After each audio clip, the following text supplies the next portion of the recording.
What's good, nerds? Not a lot of preamble to today's video concept. I'm taking Pokemon and I'm translating them into Monster Hunter designs.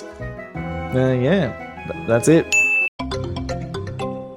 First up on the list is Toxicroak, which when I translate it into Monster Hunter becomes Dendrocarbra, the toxic claw frog. It's a mid-tier amphibian class monster that lives in most swampy locations like the jungle, the flooded forest, or the ancient forest.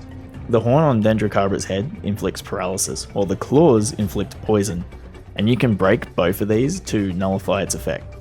Toxicroak has the ability Dry Skin, and to reflect this, Dendrocarbra is immune to water element damage, but takes severe fire damage. During combat, hunters have to be careful for falling for its feint attacks. Dendrocarbra will throw a false swipe or perform a mock charge to try to get you to block or roll, and if successful, it will hurl a glob of toxic mucus either directly at you if you decide to block, or where it thinks you're rolling to if you rolled. To touch on its ecology, I had the idea that if two Dendrocarbra are in the same area during a hunt, they'll just aggro each other rather than you. And normally if both of them are at full health, whichever one's bigger will win. But you can sway this to have the one you're hunting take bonus damage by breaking its horn or its claws, which makes it lose the fight. I figured having a mid-tier monster punish the hunter for preempting attacks too early and just giving them noxious poison would be a good way to try to teach the hunter about actually reading how a monster behaves rather than just relying on instinct all the time. Next up is Haxorus, which becomes JaxDaHax, the Axe-Maw Wyvern. A large territorial brute wyvern, JaxDaHax will attack anything it perceives as a threat. The guild often finds other brute wyverns bearing scars inflicted from these disputes. I had the idea that this thing would fight like a backwards Glavenus, so rather than swinging around a long bladed tail, it'd swing its head around on its long neck, kind of like how when male giraffes fight over females. And because it's based on a massive battle axe, this thing's only ailment is bleed. Because it's lifted directly from a dragon type, its elemental weaknesses, it's very resistant to fire, thunder, and water, but very susceptible to dragon and ice. And because it uses its head as a weapon and swings it around all the time, it's immune to stun.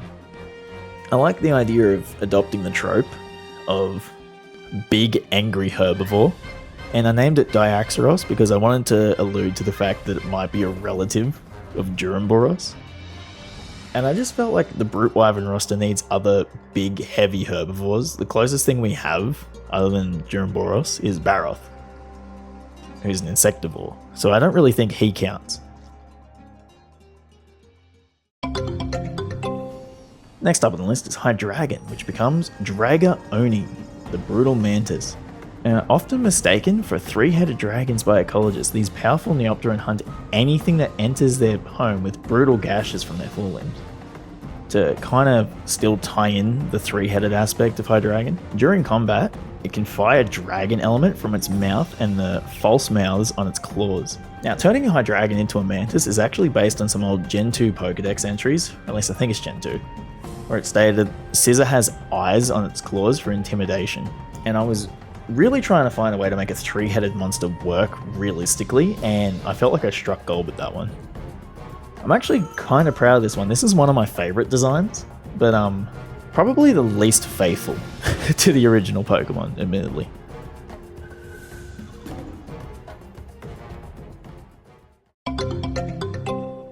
Next on the list is Samurott, which becomes Shogun Kawasune, the Razor Shell Wyvern. This is an apex tier, roughly on par with Rathalos Leviathan. I had the idea that it'd be kind of like a combination between Odogaron and Mizutsune as far as agility and movement speed. But to reflect on Samurott having hidden swords, when it's enraged, it'll rear up on its back legs and take a bipedal stance and extend its arm blades. So if you can liken Glavenus to a greatsword, I imagine this guy would be dual blades. And given how Mizutsune flips and slides and all that sort of stuff, I'd imagine that, but with two arm blades, so it becomes like a living blue blender.